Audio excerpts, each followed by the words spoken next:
work on Hello Kitty's Animation Theater. Now, I can't even tell you how exciting this was for me, but here we go. Volume 1, Hello Kitty's Animation Theater. So I was the script writer for this show. I did all of the scripts, 26 episodes for the English language version of the show.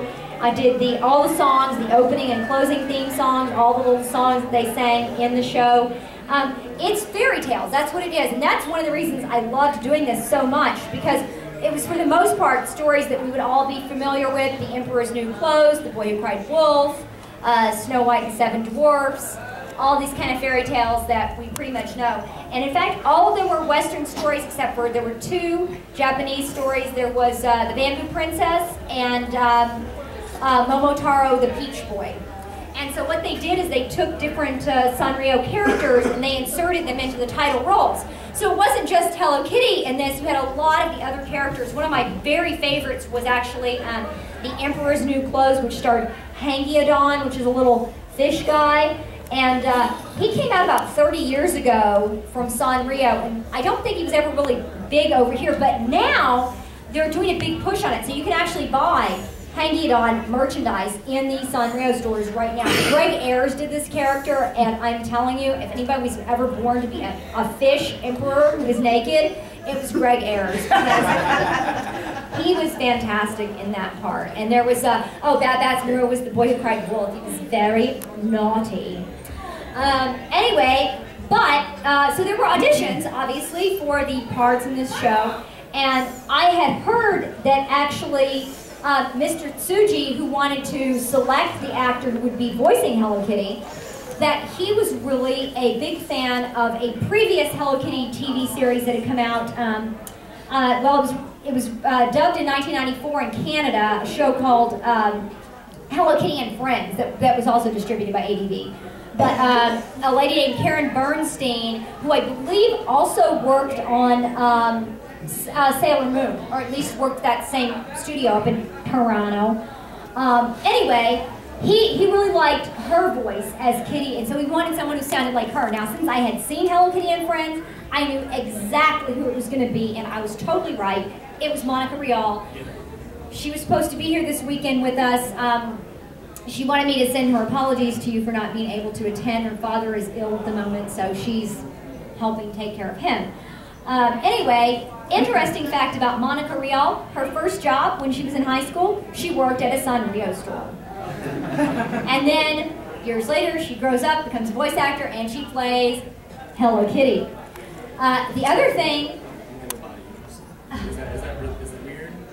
It's only... They're on eBay, I only have 13 hours left. You only have 13 hours left, but you have to make sure that they're licensed. They have to be licensed. You can tell by the images you're good at that, right? No, you can't. That's a good question. You actually can't tell necessarily by the images. They have to have the copyright on there. He's going to find out. Okay. My new BFF, Kristen, is possibly buying me lady products during my panel, which is so awesome. It's something new. Every panel I've sat in has had different stories, which is good. So come to all of them every time. Come to all of them. Always come. Yes, it's a good idea. It's an important thing. So there are auditions. I know I'm not going to get to play Hello Kitty. I know it's going to be Monica. I was totally right. But I did get to audition for other parts, and I got to play, wait a minute, he's in here. Here he is, Pachaco. Any resemblance you may find to Snoopy is completely coincidental. You just have to be a white dog with long, black, floppy ears. This particular one is holding an Easter egg, but that's just because this is like Easter egg Pachaco. So he's from February of 2000, which is interesting because Easter is not in February. But even more interesting about Pachaco, he was introduced in 1989, but his birthday is February 29th. Think about it. There's no February 29th in 1989, so there isn't. But anyway, he's not a real person, so we just have to go with that. We'll go with it. We'll go with it. February 29th, 1989, a date that doesn't exist. So Pachaco, so I did get to actually play Pachaco. He was Jack in Jack and the Beanstalk. So yay for Jack and the Beanstalk. That was great. Oh, the other cool thing was Mr. Tsuji also wanted to have approval over the opening and closing songs. cool fact about our particular Hello Kitty TV series here, it's the only one that's ever been released bilingually. The previous Hello Kitty series that have been released in the US have all been strictly released in English. This one is actually, you can listen to it in Japanese if you like, featuring the beautiful and talented Megami Hayashibara. Megami Hayashibara as the voice of Kitty-chan, which is what she's referred to in Japan. She's usually called Kitty-chan. They made a commercial? Okay, well, I'll watch it in just a second. I want to roll it. Anyway, so if you like, you can listen to on our Hello Kitty's Animation Theater. You can listen to that in Japanese, starring Megami Hayashibara. She's not the original voice of Kitty in Japan, but she has been doing it for the longest. She's been doing it for well over 20 years. And she did this blue-haired girl, Wata. And like a million other shows, right? I know. I've never met Hayashibara-san, but I know people who know her, and I have enormous respect for her talent. Anyway, but in English, of course, you will listen to Monica Rial as Kitty-chan, and Monica redid the opening and closing songs, and so I had to write those as well, and it was just an adaptation.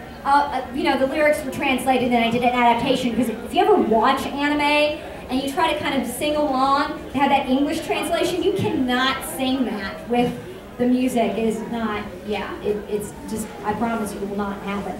So anyway, so I did that, and so Mr. Tsuji, this was very cool for me, listened to a song that I wrote, and he approved it.